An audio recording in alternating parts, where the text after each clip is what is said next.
കാസർഗോഡ് മുതൽ തിരുവനന്തപുരം വരെ ഈ 14 ജില്ലകളിലും നമ്മൾ വീട്ടിലെ ഊണ് എന്നുള്ള ബോർഡ് കണ്ടിട്ടുണ്ട്. പല സ്ഥലത്തും നമ്മൾ ഭക്ഷണം കഴിച്ചിട്ടുണ്ട്. അതിൽ തന്നെ നമ്മൾ പക്ക വീട്ടിൽ കാർ ഷെഡിലോ വീടിൻ്റെ ഫ്രണ്ട് ഭാഗത്തായിട്ട് ഭക്ഷണം വിളമ്പുന്ന പക്ക വീട്ടിലെ ഊണും നമ്മൾ കണ്ടിട്ടുണ്ട്.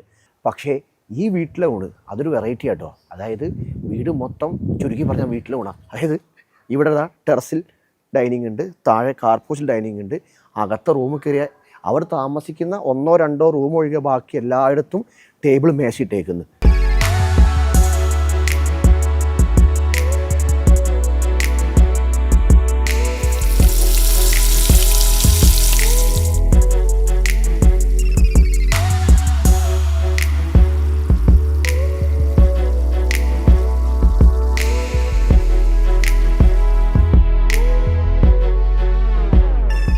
ഐറ്റംസ് എന്ന് പറയുമ്പോൾ ഞങ്ങൾ 10 വെജിറ്റബിൾ ഉൾപ്പെടെ 13 തരം കറിയും കുട്ടിയാണ് 60 രൂപയ്ക്ക് ഊണ് കൊടുക്കുന്നത്. ഹോട്ടൽ ഫീൽഡ് എന്ന് പറയുന്നത് 25 വർഷമായിട്ട് ഷാപ്പ് നടത്തിയായിരുന്നു കണിച്ചുളങ്ങരയിൽ. അത് അവിടെ ബാറൊക്കെ വന്നപ്പോൾ കച്ചവടമൊക്കെ മോശമായി, അന്നേരം നിർത്തി പോകുന്ന ഷാപ്പ് നടത്തിക്കൊണ്ടിരുന്ന കാരണം ഇത് ഇവിടെ പെട്ടെന്ന് ക്ലച്ച് പിടിക്കാൻ ഒരുപാട് സമയമൊന്നും വേണ്ടി വരില്ല, പെട്ടെന്ന് തന്നെയായി. അവിടെ ഊണ് കൊടുക്കുമായിരുന്നു, ഷാപ്പിൽ ഞങ്ങൾ ഊണ് കൊടുക്കുമായിരുന്നു, ഇവിടുന്ന് ഉണ്ടാക്കി കൊണ്ടുപോകുമായിരുന്നു അങ്ങോട്ട്. ഫ്രഷ് ഐറ്റം എന്ന് പറയുമ്പോൾ ഞങ്ങൾ മാർക്കറ്റിൽ ചെല്ലുമ്പോൾ നല്ല രീതിയിൽ കിട്ടുന്ന സാധനങ്ങൾ മാറി മാറി ഞങ്ങൾ മേടിക്കും. അത് സ്ഥിരമായിട്ട് വരണം തന്നെയല്ല, അത് എന്ത് കിട്ടിയാലും വാങ്ങിക്കും.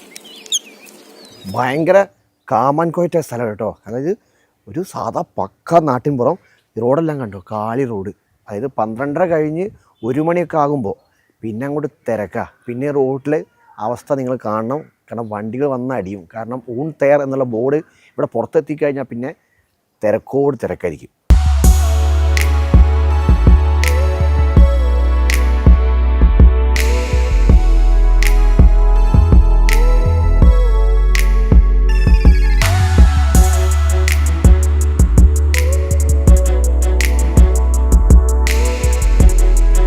അങ്ങനെയാണ് നമ്മളെ ഷാപ്പും വീട്ടിലെ ഊണും ഷാപ്പിലെ കറി. വീട്ടിലെ ഊണും ഷാപ്പിലെ കറി.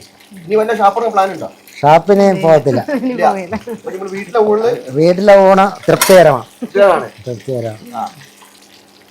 ചിക്കൻ കറിയും മീൻ കറിയും എല്ലാം കൂടി 60 രൂപ കൊടുത്ത് മുതലാവുമോ? മുതലാവുന്ന വീടല്ലേ, നമ്മൾ തന്നെ പണിയെടുക്കുമ്പോൾ നമുക്ക് വിലക്കൂലി കിട്ടിയാൽ മതിയല്ലേ. നമ്മളെ ഒരുപാട് അമിത ലാഭമൊന്നും പ്രതീക്ഷിച്ച് ജീവിക്കുന്ന ആളല്ല.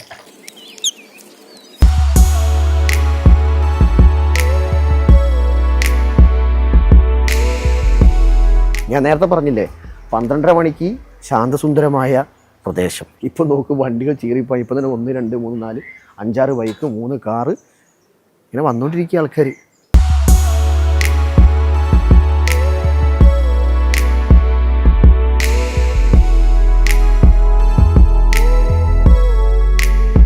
നമ്മൾ മലയാളികൾക്ക് ഉച്ചയ്ക്ക് ഊണ് നിർബന്ധം.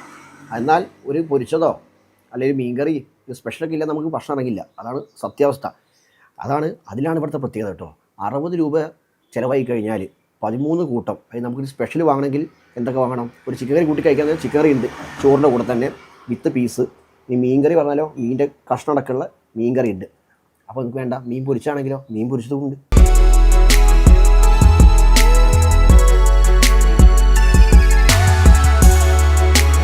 ലൊക്കേഷൻ പറയുകയാണെങ്കിൽ തിരുവിഴ കണിച്ചുകുളങ്ങരയിൽ വരുമ്പോൾ തിരുവിഴ സ്കൂളെത്തും. തിരുവിഴ സ്കൂളിൽ തൊട്ടടുത്താണ് ബാബുവേട്ടൻ്റെ കട. ചോദിച്ചാൽ നേരെ വരിക.